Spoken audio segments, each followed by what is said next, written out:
Since 1950, the global temperature of the Earth has risen steadily as a result of human activity. Climate change has become the biggest threat for the future of mankind and undoubtedly the biggest challenge that we have to face. As recent studies have established, over 90% of Spanish citizens are convinced of the above two statements. In fact, Spanish society is one of the most committed in the fight against climate change. Let me share with you some data about that.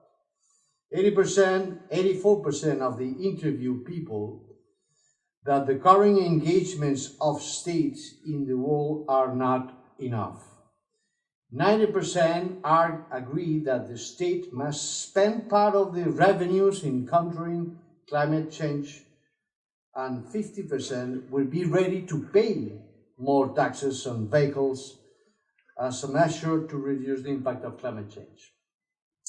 Fortunately, Spanish society is also optimistic. Over 62% believe that we can still revert climate change, and 81% is convinced that changing our way of life, as Senator Legarda has mentioned with very practical and tangible cases, that will changing our way of life could help countering the problem.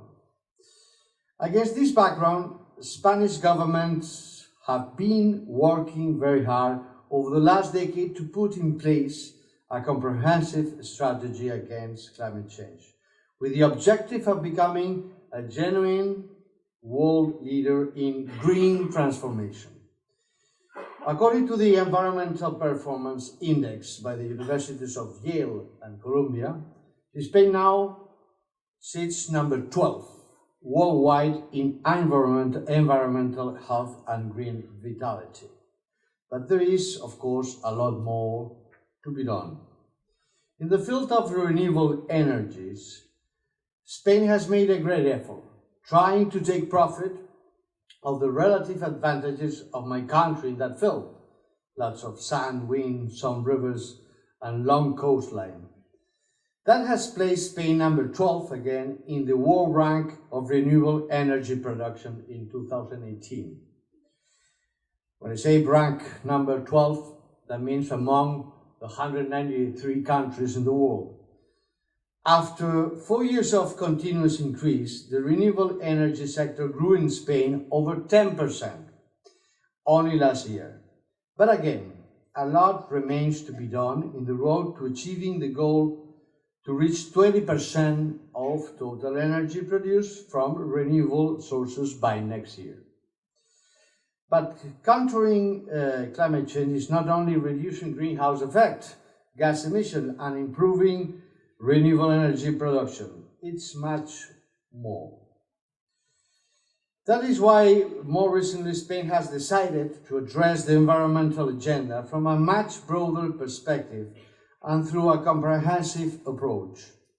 This strategic framework on energy and climate, presented by the government of Spain last February, aims at establishing the basis for the modernization of the economy, the creation of employment, the development of the rural areas, and the improvement of the people's health, among others. It's what we call the Green New Deal. The Green New Deal. We are convinced that environmental parameters have to be included in every governmental decision and initiative to make sure that we reach a fair transition and a transformation of the whole economic model. That's the challenge. Spain also believes that all its efforts are worthless if other countries do not make efforts as well. Environmental issues have to be tackled in multilateral fora in the framework of United Nations, is what we believe. And the final goal should be to reach climatic neutrality by 2050. In the last Climate Action Summit held in New York last September, as my colleague, the Ambassador of Chile, has mentioned, Secretary General Antonio Guterres asks all the countries to increase their engagements and to reduce global warming. For the first time, the summit encouraged a comprehensive approach to climate and environmental issues. With that summit, Spain was tasked, along together with Peru, to lead one of the thematic axes of the summit, the coalition of social and political drivers in the fight against climate change. And three were the main drivers: health, fair transition, and gender. Let me say a few things about three of them. Health.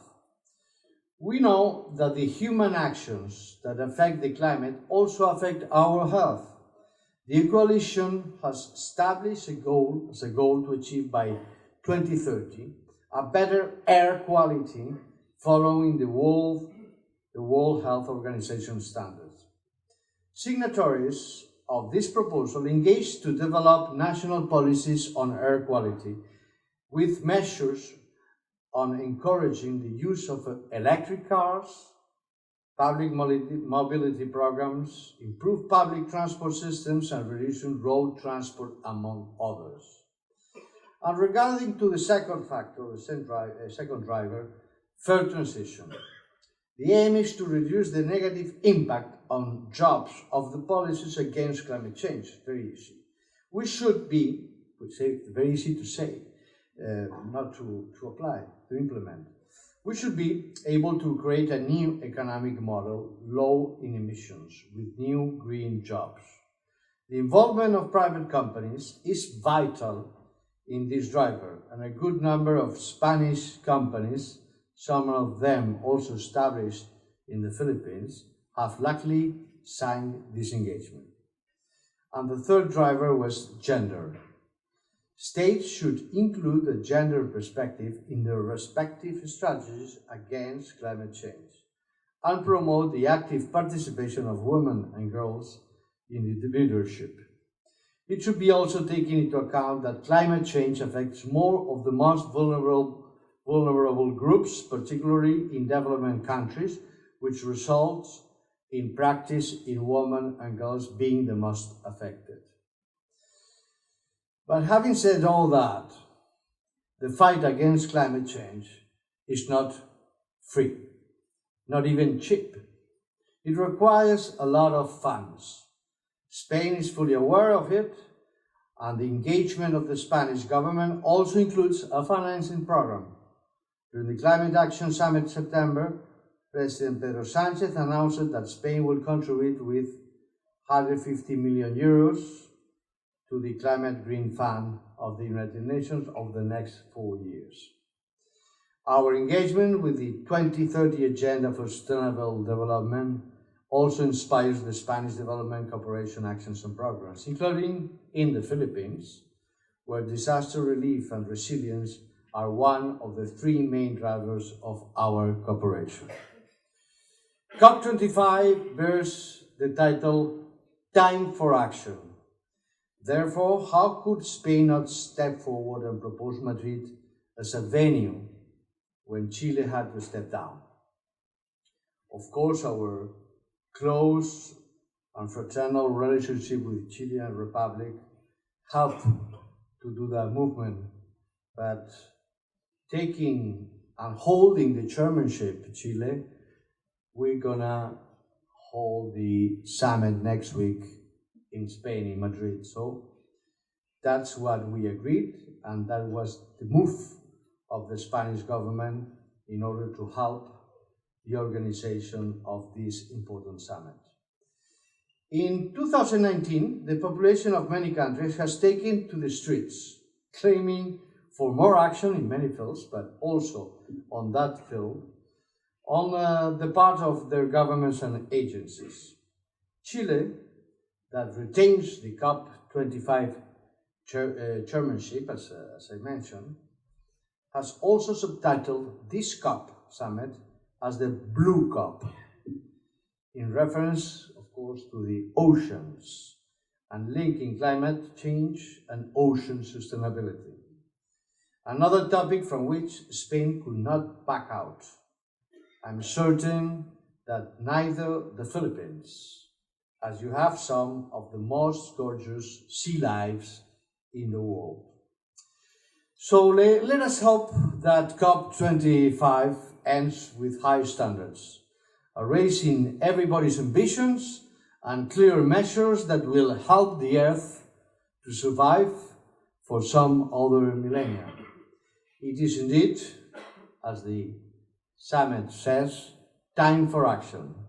Welcome to Madrid in COP25 next week, and Maraming Salamat.